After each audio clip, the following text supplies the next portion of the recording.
читать не буду.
hello and welcome to the first ever Wired Direct.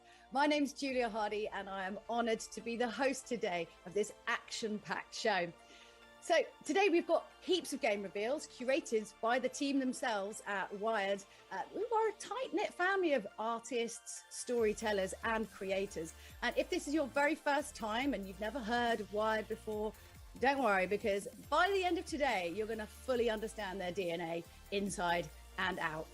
So Wired Direct is basically their first chance to kind of tell all the stories behind all of these games so that you guys can find a way of getting these great adventures and great stories into the hands of gamers who are going to love them. So the games today are from all over the world and about subjects as diverse and wide-reaching as gamers are themselves.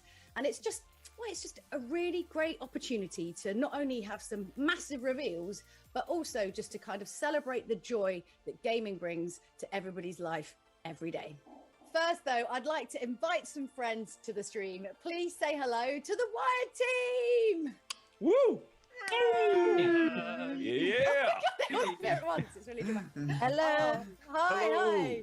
Big congratulations, guys, on setting this up. And I've seen the games that you're revealing tonight, and I just cannot wait to get started because they look incredible. But, before we kind of kick off into that, I thought that, rather than me explain what's going to happen this evening, why don't you guys just have a go? What's coming up? Well, tonight we have announcements, Trailers, More from the big iceberg. new developers, New store items. Psychological thrillers. Raving. A website launch. Oh, sequels. Yes, nailed it! Oh, well, get ready for an hour of some of the best indie games by some of the best indie developers. Let's get it started.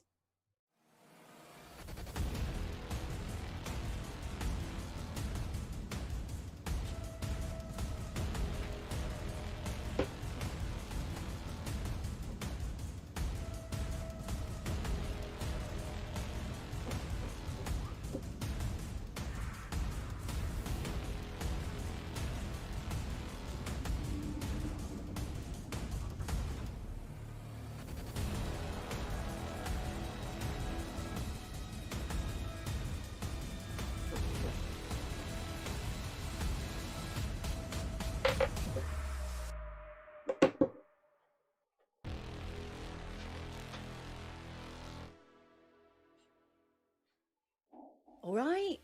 Are you settled in then? Got yourself some popcorn, a beverage or two, and you're kind of semi-horizontal? It's the best way to watch these things, I find. We've got our first reveal of the show. And what I want you to do is just kind of take a breath.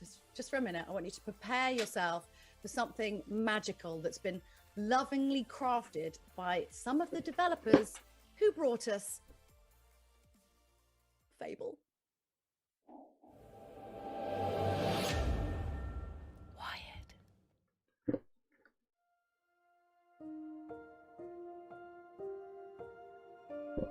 Behind every brilliant invention,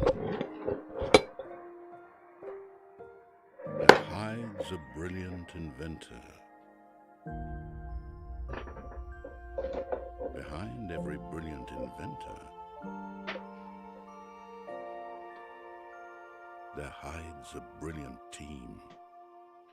But when the love for life and the love for invention are threatened by life itself, what do brilliant minds do then?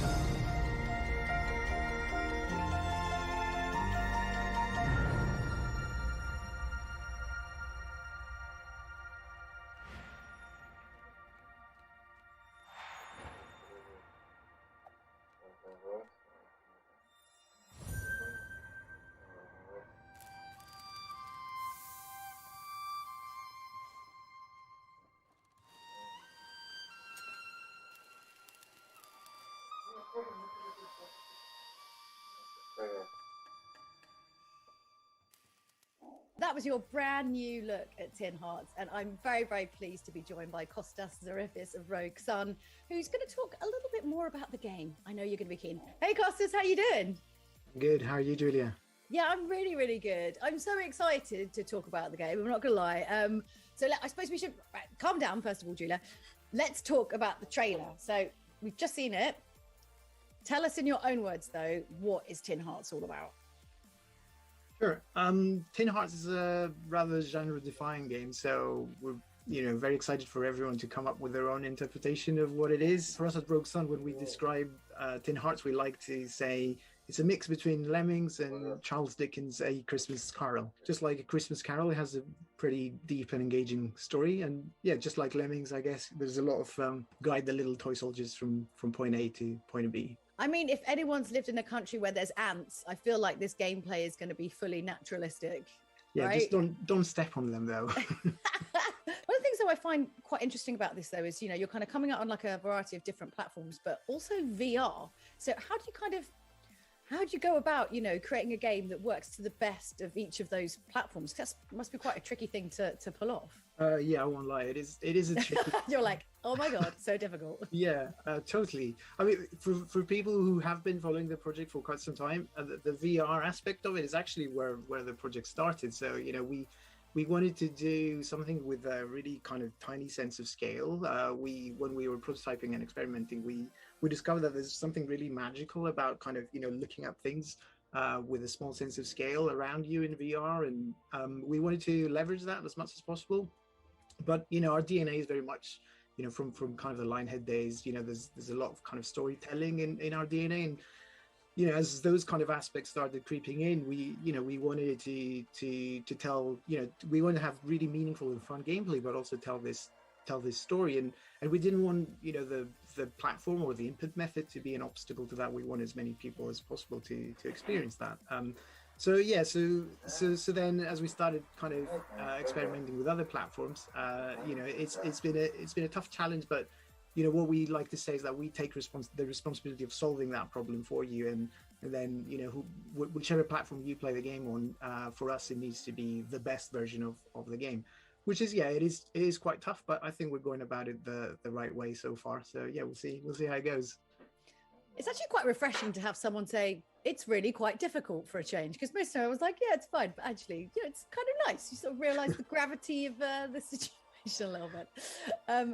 So obviously, the game itself is, a puzzle game, by design, as well as having kind of this, huge kind of elaborate story in it. How do you go about the process of making puzzles for the game? And also, what's the kind of thing that people are going to find a little bit different about that in Tin Hearts? So there's a lot of passion about puzzle games in this studio. Actually, one of the designers on the project, his previous game was The Room by Fireproof Studios, just down the road from here. Which it sounds like you love and I do as well. So yeah, so good. I like to sort of point out some of the old kind of LucasArts games. I was literally going to say exactly the same thing. I was like, why does that chicken go on a pulley? Right, with the rubber ducky. And, it makes no sense. Yeah, no.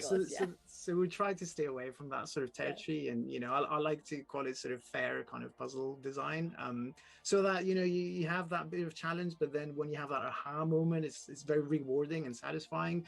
And for me as well, I like to say we don't want to leave anyone behind. We want everyone to get to the end of that story, because it's quite the journey. It's sort of generation spanning. So the puzzle is not there to kind of be an obstacle for you. The puzzle is there to entertain you while you peel away the veneer of that cool story. Quite a few guys at Rogue Sun spent a long time at Lionhead. How would you say kind of working for that legendary developer has kind of helped your vision now? Like, what do you think you've brought forward from those Lionhead days?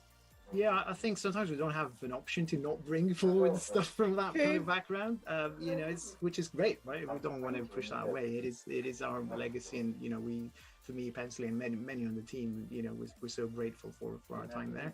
But I mean, even beyond the sort of visual and kind of aesthetic aspects, for me, the idea of Lionhead, which even 5 years, I think it was yesterday or the day before, was like 5 years since the closure of the studio, but that idea lives on, I think, not just within me and other studio founders who who came from that studio. And I think the idea is to try different things and kind of take things in unexpected directions. And also, that kind of Britishness, I guess, as well, which Tin Hearts being set in a sort of parallel Victorian era does have a lot of as well. So Dickensian lemmings. Exactly right. So like I say, we carry that that idea. Rogue Sun and other studios that came about from Lionhead, which is it's a big responsibility, but also I think a privilege to be able to do that. Oh, Kostas, thank you so much for talking to us. I'm genuinely really, really excited to get my hands on the game, and can't wait to find out more. Cool. Thank you for having me, and glad to see your reaction. And if everyone reacts this way, then all good. So that was Tin Hearts from the creative minds behind the Fable franchise, and I personally cannot wait to play the game. And if you want a bit more information, like if we haven't kind of sated enough of your appetite, head on over to the Wired Productions website, and there's a whole load more details there for you to just pore over. So now we're going to switch to something completely different, which feels like a catchphrase that's going to happen all of today, not going to lie. I want you to prepare your hearts and faces, because it's literally the cutest thing ever, this character that was brought to kind of luminous life by this sort of team of passionate creative legends. And my cheeks are already hurting from grinning too much about it. It's basically got gorgeous visuals, and it's a complex puzzle game. And it's sort of the thing that I think that if I was like trying to get to sleep after going raving, that I would kind of conjure up in my mind. This is the squidgy, luminous joy that is Lumote.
Oh my goodness, I absolutely loved that trailer. Let's find out a lot more from Michelle and Kyle from Lumen Awesome Games. Hi guys, welcome. How are you doing?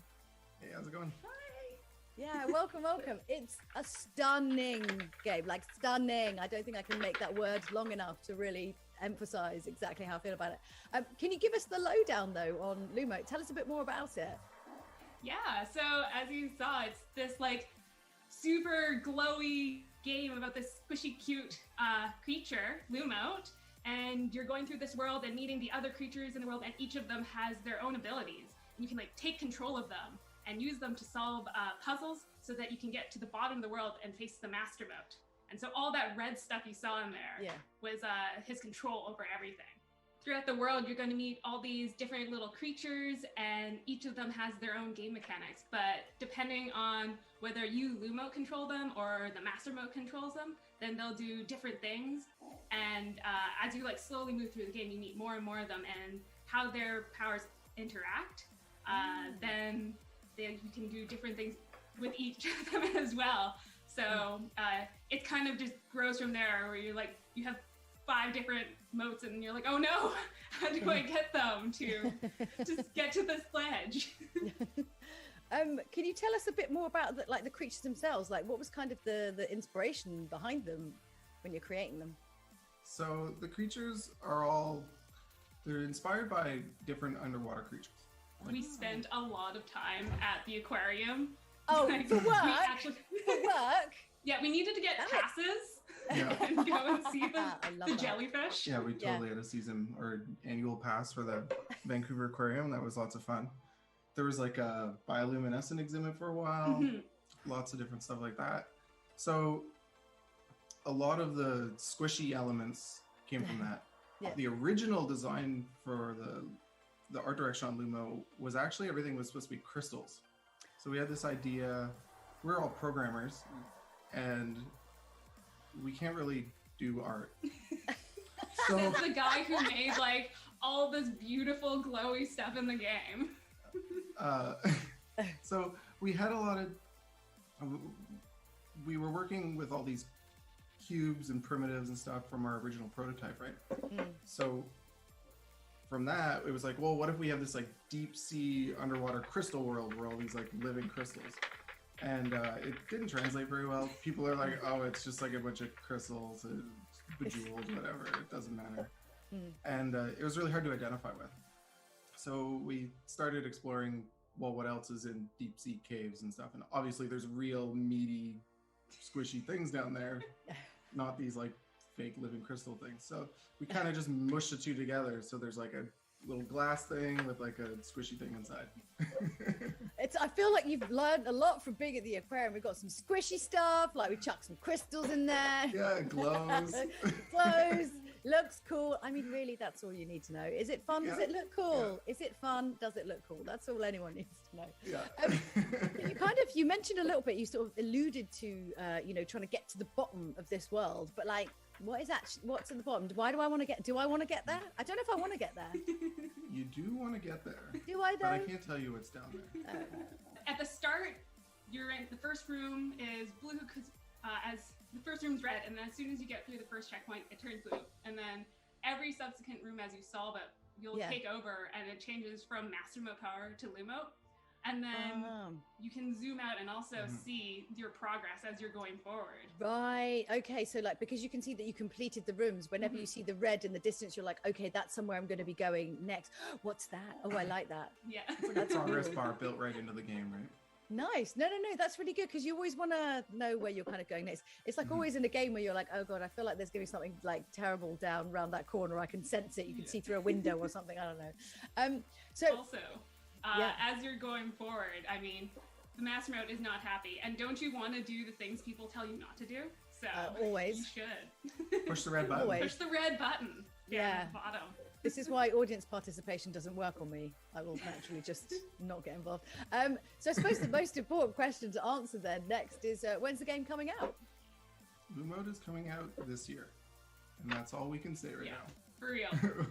For real. That's all right. Get it out when it's done. We just want it to be as amazing as it looks, and however long that takes, just do it. Do you know what I mean? It looks great. I'm very excited. I mean, basically, it's just how I assume if I was trying to get to sleep after being in a rave, like trying to like calm myself down. That's kind of some of the visual things. Yeah, I would see potentially. We did definitely spend a lot of time in that glowy sort of space. Like, did you go to raves as well as research? We really need to understand. We're not familiar with your show, so I'm afraid we weren't allowed to talk about. Yeah. I mean, we did a little bit of raving as research. I mean, it's all learning about colors and lasers and glowy, squishy things, and lots of those are in raves. It's research. Only write that off to your accountant. Squishy hugging. Yeah, exactly. Parties. Exactly. Yeah, You've invented the best game for your writing off your tax deductions, let me tell you now. Amazing. Look, guys, thank you so much for chatting to us. And I honestly can't wait to get my hands on it soon. It's going to be amazing. Awesome. Thanks a lot. Thanks so much. Are you enjoying the show so far? Now is the time, though, for a fresh look at Martha is Dead, a game that I am very keen. I definitely want to know more about it, but I don't know if keen is the right way of describing it. It's brought to you by Luca Dalco, who we're going to be talking to in just a few minutes, and his phenomenal award-winning team at LKA, who brought you Town of Light, which you should definitely know, and if you don't, you should go back and check it out. They are the masters of intricate details and, multi-layered storytelling, so I'm very keen. Okay, I'm keen. I'm keen to know more. Let's dim the lights, sit back, and I really think you need to just take a very, very deep breath for this one.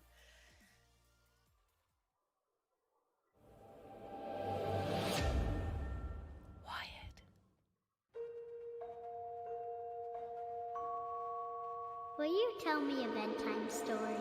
Not tonight. There's a fog. We should have been there. Not her.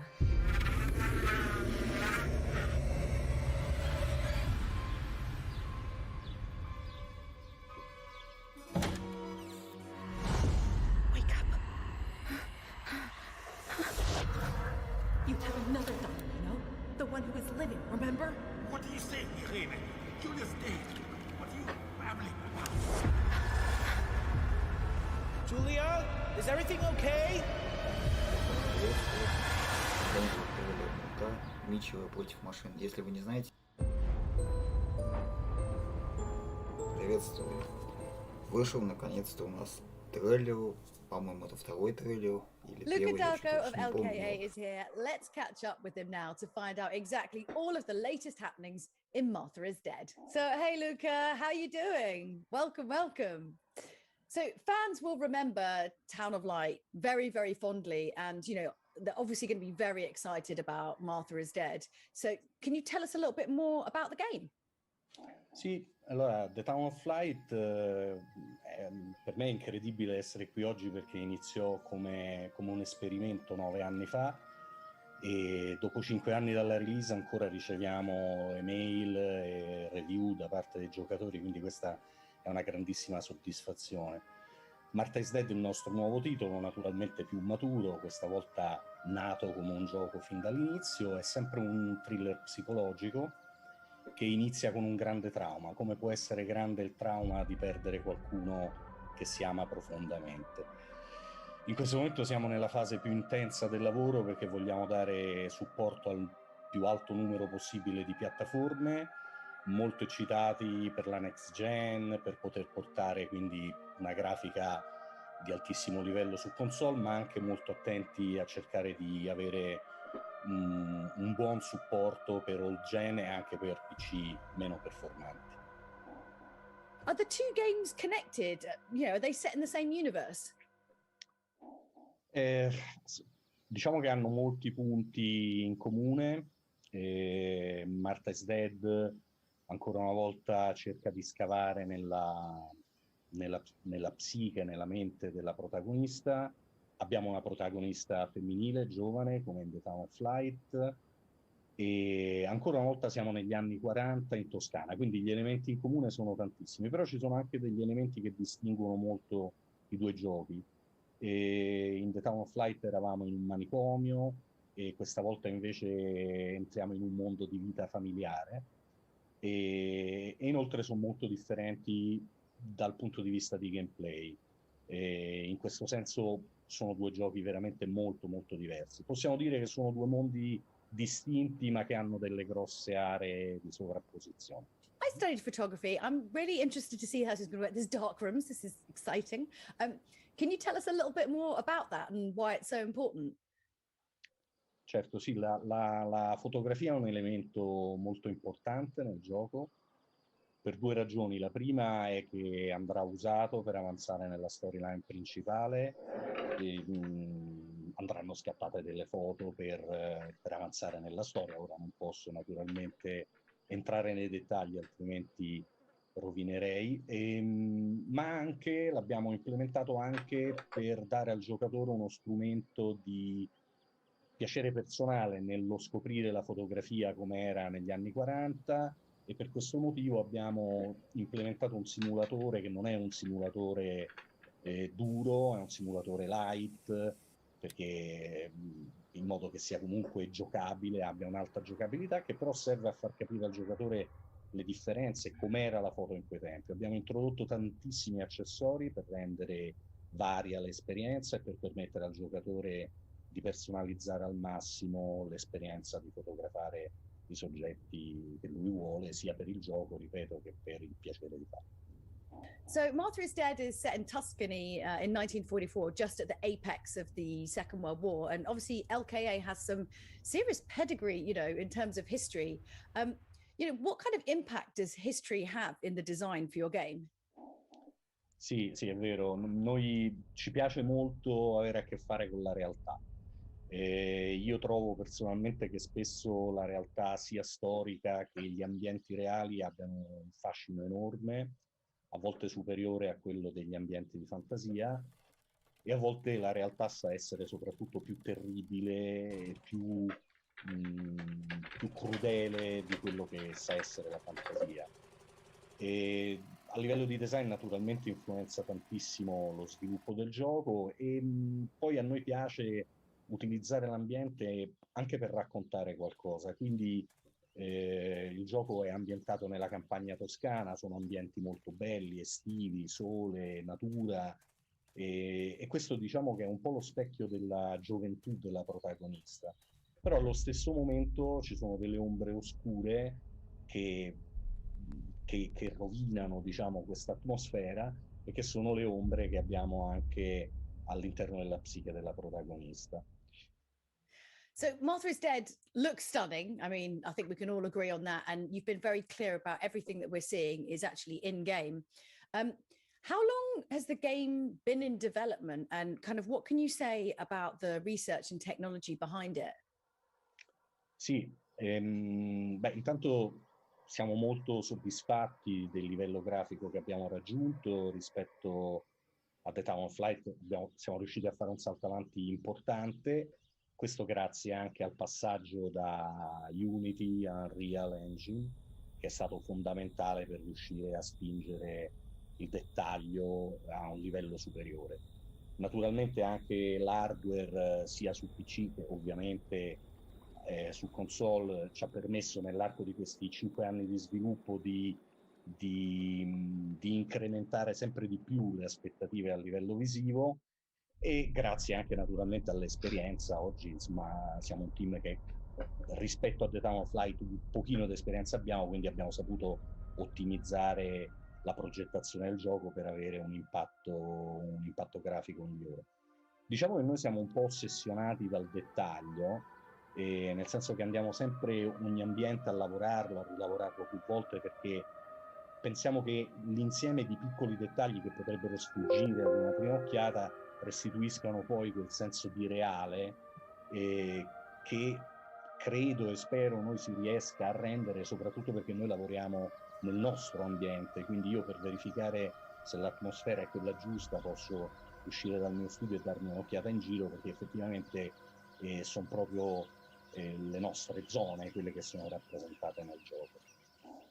Oh, well, thank you so much for talking to us, Luca. It looks beautiful. I can't wait to play it, and we'll see you very soon. Thank you so much. Grazie a te. Keeping up? Well, there's still a little ways to go, but we thought we'd just interject with a little special interlude for you all. So today, Wired are changing things up to announce Black Label, which is created to celebrate the work of the Wired family of developers new and old. Black Label will feature the best of the past and future releases, each limited to 2,000 copies worldwide. Let's take a look.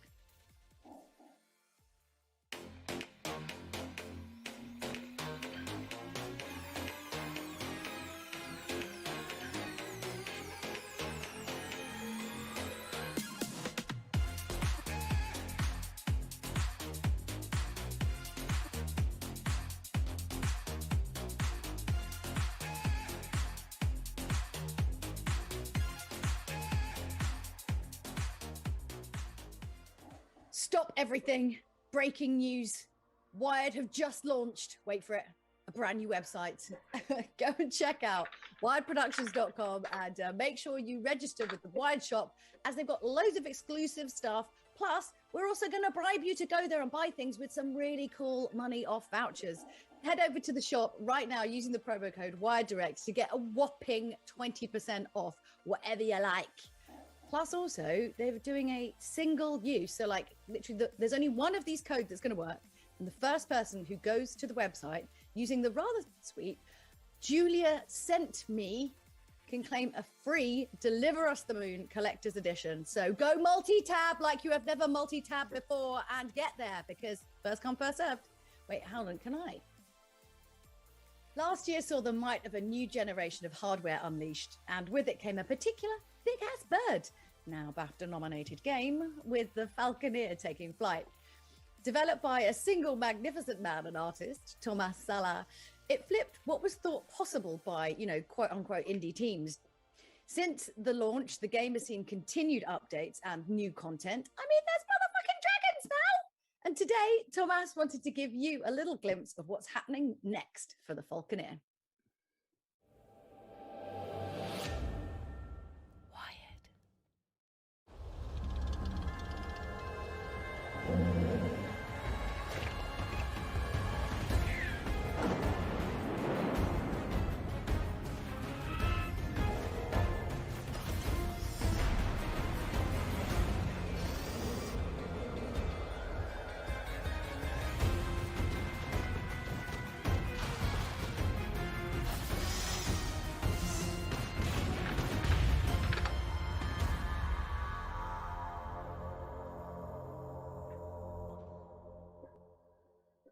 Hey, Tomas, how you doing? I'm excellent. Glad to be here. Brilliant, brilliant. So we just saw some fantastic new content for the Falconeer. So first things first, when can we get our hands on it? It should be already there. I think we pressed the trigger just now. Press it now. Is it on your desk, the button to go live? Well, You're like... it's in a different room. But it should be propagating to whatever service you're on. And Алло, if здравствуйте. you've got the Falconeer, you should now have the new content Здравствуйте. ready to go. So not only is this new Сука. content free, it's Что available нужно? now, which is obviously amazing. Это ты But, мне like, вообще-то tell us a little звонил. bit more about it. Like, what are we going to Если be не doing? звонил вообще-то. Ты мне только что позвонил. Кто меня только что набрал? У меня вот было написано, что ты мне сегодня звонил. Да, сегодня я тебе звонил. Я не видел просто. Часто ты мне позвонил. Ну, ты мне звонил, поэтому я тебе по... Да блин, зависло, сука. Что за хуйня? Ты бухал сегодня, что ли? Нет. Такое чувство, что бухал. Нет, я просто плохо спал. Да ты посмотри, сука. Вот. О, просто О, да. О, да, ты видишь нам? Да, вижу. О, да. Она моя. Просто, что ты понимал, это... А ты ее купил? Нет, это не последнее. Просто из-за того, что вышел последнее, вот что. А, ну никто не сидит. И сколько она тебе вышла? Ну, типа, вот это вот игра, вот 94. Это немного. А у меня на карте 2000 лежит. Нихуя себе. Точнее, ну уже Я не сегодня 2000. спешл писал насчет Kingdom Hearts. Kingdom Hearts уже вышел. Вот. Хочет лицензию купить. Уже как бы не 2000, уже меньше, потому что я 97 потратил. Там и так, типа, лежало 1994 гривны. Да. Правда, стримить не смогу, поэтому просто видео выкладывать. И да, кстати, пошел в жопу. Чё? Херовая игра. А? Ну, они так говорят, у нее отзывы хуёвые. Мне... Я знаю, но ты сам в игре не разобрался и говоришь, что игра херня. Ну, мне не понравилось, я ожидал как-то получше. Игра ни хера не чувствует. Да, 14, офигеть. Но их дохуя тут. То, что я увидел, меня это разочаровало. Я немного думаю, другая игра будет. Еще и скипал все диалоги. Пипец. А что там, все на английском, я сам навряд ли их пойму. На авто бы нажал.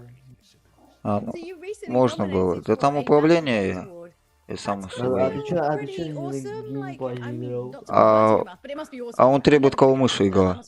Геймпад она плохо поддерживает. Что? Ты даун, что ли? Я видел английский обзор, где чувак... Я не могу играть на геймпаде, говорю, он мне пишет на клаве все. Посмотри стрим, я прям нажимаю, а он пишет на клаве. Что?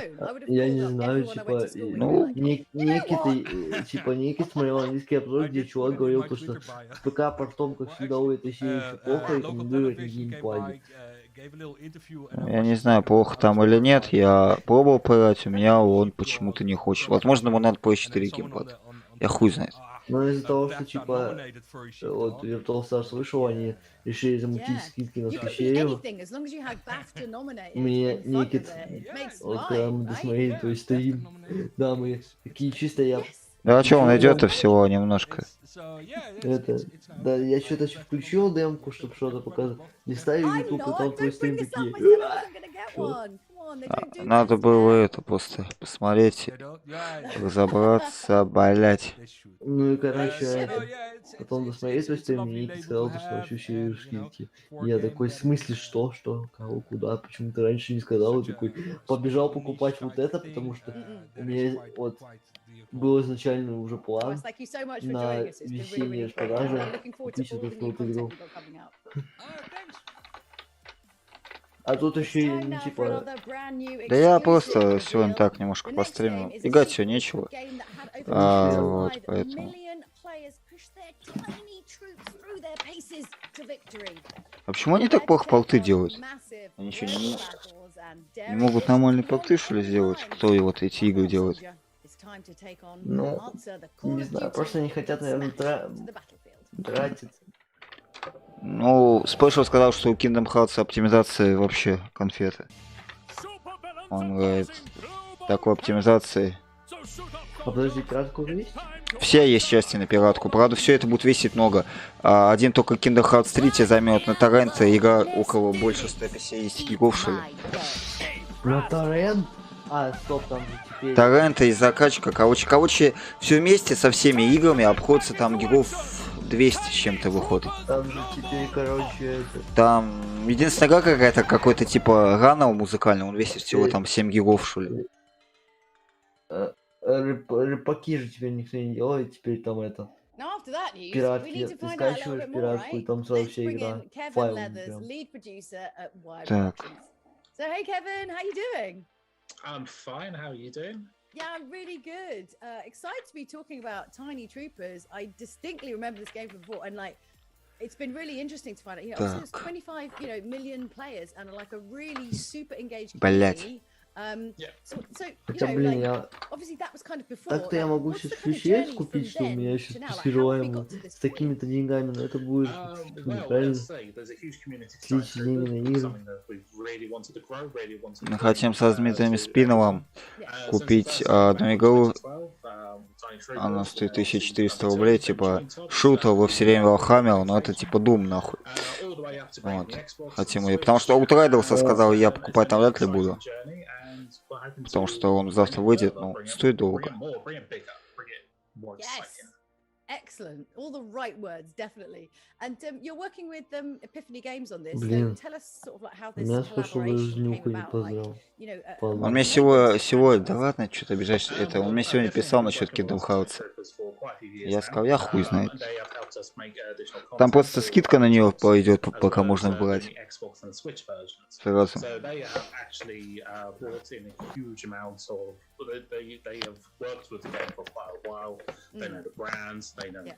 Слишком долго обходится Kingdom Hearts. Дохуя там. По 2000, считай, каждая игра с этими сборниками.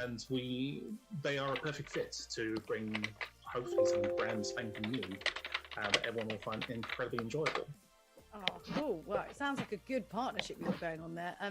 So, I mean, obviously, Tiny Troopers is about, it's about action-packed gameplay and kind of fast-paced arcade fun and the hijinks and like the heat of the battle, all that kind of stuff. And for the first time now, correct me if I'm wrong, Tiny Troopers is a game that's being built, multiplayer first. So that's exciting. But like, what does that mean, really? And like, what can gamers look forward to? Сегодня на работе это перекур был.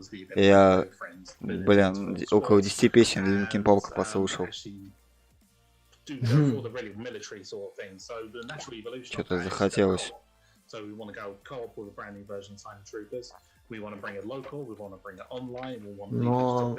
типа, позавчера была днюха, это, подарили Денег вчера мама моя отмечала have день a couch рождения. co-op version. I mean, what else can we Тут do? тоже At подарили the денег. moment, nothing. We can't go outside. We Сегодня want to be safe. Play more video games, right?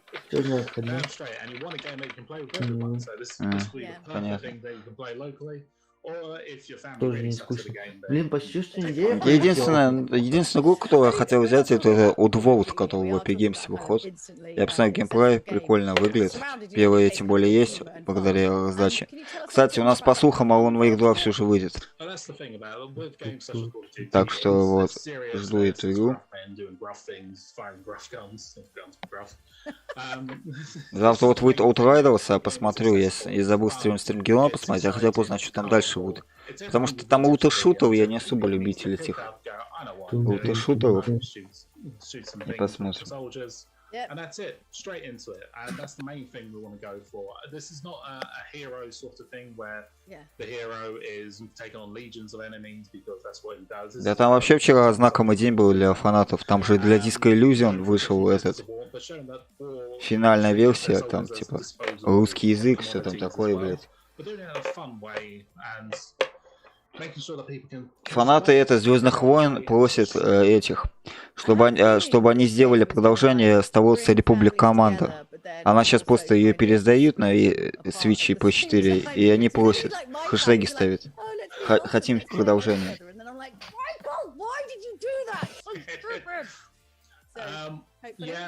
Вот тут комментарий самый охуенный был. Хочу сиквел Republic Команда, а Fallen Order идет нахуй. Вот, мне вот этот комментарий понравился. Просто у нас же Fallen Order 2 точно выйдет. Году 22-м, 23-м, ну где так. Это... Подтверждаю.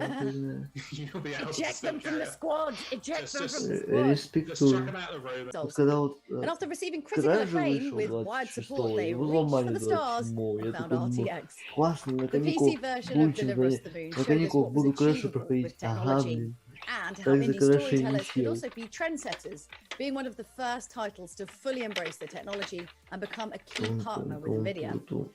Well, who's done as called, and the team have been working hard on delivering the ultimate payload. Let's see what they've been up to. Вышел Virtual старший, ну короче, шнеки там хотели. Шнеки там проходили, не тушат всех. Хотели вернуться к этому, каникулам. Меня.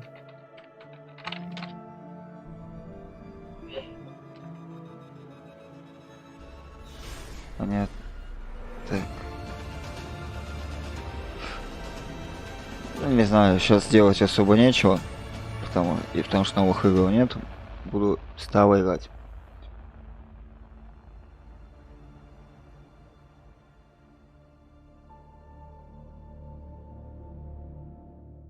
Remember 2018, where you could go outside and be in the proximity of other people and brush past them without them shooting you a really evil side eye. Good times. It also saw the release of the Nintendo Switch gem Vostok Inc., which caught the eye of legendary Smash Brothers and Kirby director Masahiro Sakurai, who praised its addictive gameplay. I think they're still waiting for that invitation as into Smash. Maybe? Anyway, since then, Nosebleed have been hard at work on their next masterpiece. It's time to head back to 1993 and head down to the arcade for a very, very literal rags to riches adventure. Пойдешь? Да, тут мы с ней там общаемся на следующий день. Да я понял, да я сейчас сам в спать пойду. Давай. Arcade Paradise. We've got over 35 awesome arcade hits hungry for your quarters. Experience skull-shaking extreme stereo sound. Get your face melted by insane graphics. Whoa, they're so real. Smash your rivals, dominate the high-score table, and become a legend. You won't play games that look this good at home until 2021. So don't breathe. Come on down to the new... Hello. Please leave your message after the tone. Ashley, hello. I approved your proposal to convert the utility room and extend the King Laundry trading area. More space, more washing machines. It's a little obvious, but fine. Hopefully by now you appreciate the laundry's vital role in the community and the modest but steady income it provides. Reinvestment is a sure path to success. Just don't do anything stupid.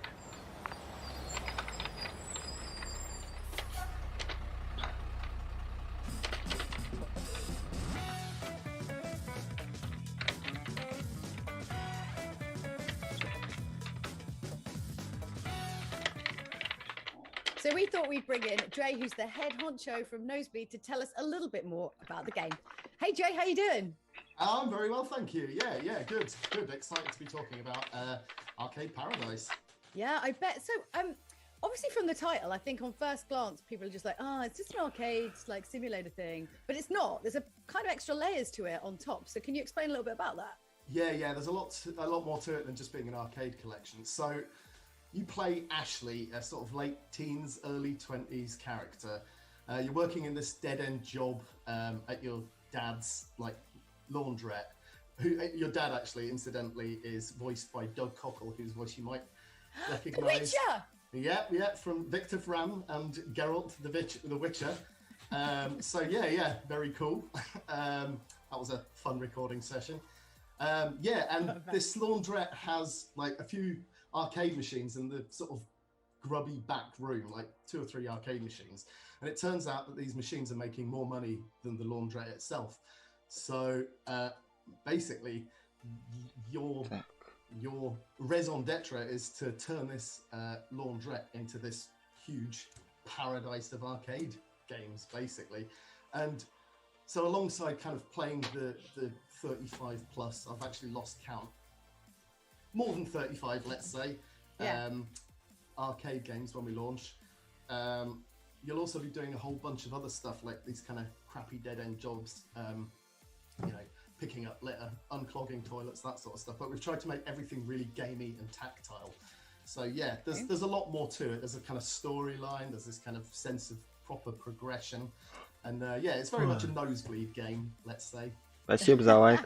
I mean, after Vostok Inc., obviously Arcade Paradise is your second game with Wild Productions. So does it kind of feel like, you're getting the band back together, or did you never really kind of split up? I would say we've never really split up. I mean, with Vostok, definitely. With Vostok, our previous game with Wild, they basically helped us get an existing title onto Nintendo Switch. It was already a finished game by the time we kind of got with Wired.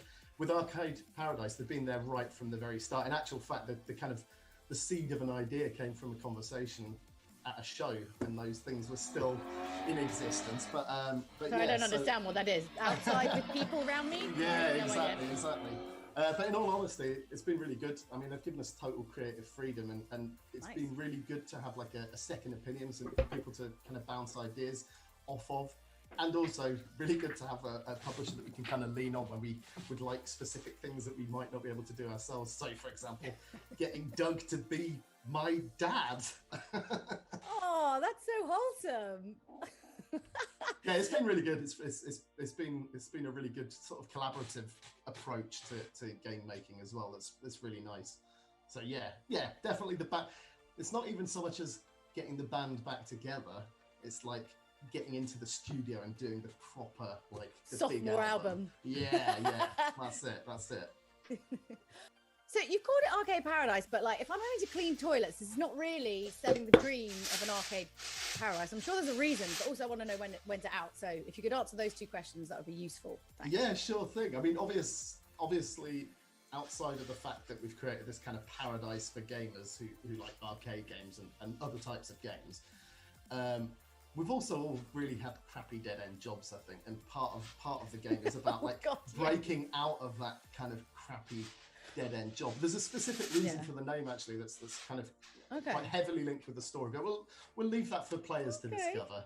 But yeah, like all of our games, we want this one to be kind of really generous. So when you buy it, you're not just buying one thing, you're buying a really big, generous kind of package. And like all my games as well, I have that I'll just play for 10 minutes and then 3 hours later you're like, whoa, what's happened to the time? And getting that right takes time, but I'm pleased to say it'll be this year, so 2021. Where's my hover car? I know. 2021, I want a hover car. This futuristic dystopia is rubbish. Yeah. It is rubbish. They didn't just tell us it was going to be watching Netflix until we get wispy beards. Yeah, I would never have bought into that. I do not have long hair, but I've not had a haircut since lockdown, and this is like my You're fully going for it. lockdown hair. Yeah, I'm going. I good. did have a big beard as well, but I've decided to trim it for this. Well, you know you're on a good stead and good footing when like your hair can grow into your beard. You can like comb it through almost, to make one giant one. So obviously we saw a teaser for what looked like, you know, a Vostok Inc. sequel, basically, in the run up to today's event. Can you tell us a little bit more about this? And are we going to see any more of like Jimmy Goldman, maybe? Yeah. So Vostok 2093 is a direct sequel to Vostok 2084. Which, if you play Vostok Inc. is one of the kind of unlockable games in that. So it's very much a souped-up version of that top-down shooter with kind of, again, its own progress systems, kind of loads more weapons and this, that, and the other. So yeah, it's definitely a nod to the Vostok fans, to the Vostok fans out there. As for Jimmy, you know, all the nosebleed games take place in the same. So, who knows? Wink. Who knows? Well, alluding. There we go. I love it. Well, look, Jay, thank you so much for joining us. It's a real pleasure to hear more about this kind of. I'm getting like this kind of like Archer-esque vibe. The whole like laundromat, like going. Maybe you didn't watch Archer, but you know you like go into. I'll be honest. You're not. So basically, their spy place is hidden within a laundrette. That was like the first thing I thought of. So Yeah, maybe Archer crossover. To be honest, it reminds me of one of the arcades that my brother. So I've got an older brother, and he took me to this arcade when I was at school, and it was like the back of this video shop, and there were like 6 arcades in there, including RoboCop, and it was just grubby and grim. But like that's where you start. It's just this back room. It's got no wallpaper. It's just like, you know, bare lights and like concrete walls and like 3 arcade machines, and then, you know, it grows out into like this fully neon, beautiful, nicely lit kind of place that's your own. Oh, so, yeah. So you were lucky. Most of us just had like a Street Fighter thing and like a chip shop or cab office or something near us. So that was it. That was the arcade. We didn't have Street Fighter. They had, what I remember is Rolling Thunder, RoboCop, and they had like, I think they had one Astro Cab maybe. Yeah. With some. I think it was probably a Japanese ROM as well, if I remember right. But yeah, this is where the game's inspiration comes from. These like hazy memories of the early 90s. For me being like, right, I'll not have my lunch. I'll just use my lunch money to, you know, play RoboCop for like 30 seconds. Okay, I've got one final question, which is totally off script, but I'm going to ask you it anyway, right? Okay, No if I could say like right now, I can put any arcade cabinet in your house, you can have it. What would you have? Ooh, well, we've got an money, no object. We've got an arcade machine in the office that has got Windjammers on it, and Windjammers is probably the most played game in the office. But given we already have that, I reckon it'd have to be like one of the totally ridiculous like sit-in cabinets, like G-Lock, you know, remember the Sega one that span around in 360 degrees? Afterburner. They had a 360 upside down. Was really good as well. Right? Yeah. In Trocadero, and it would like cost £3, and I couldn't land the plane ever, but I didn't care because I'd crash at the end. But you get to spin around. I never played that game because it was A, too expensive, and B, you had to like go to specific places, and that, you know, I did see it once, and it was like, oh, I really want to go in it, but I can't afford it. I just used to spin around upside down for like a few minutes and then crash. Yes, that's great. That's the best kind of arcade game. Fantastic. Oh, well, look, Dre, thank you so much for chatting to us. We can't wait to see more, and speak to you soon. It's been an absolute pleasure. Thank you. Well, that's a wrap for the first ever Wired Direct. Thank you so much, Drew. Who am I kidding? There is always one more thing. Cue the video.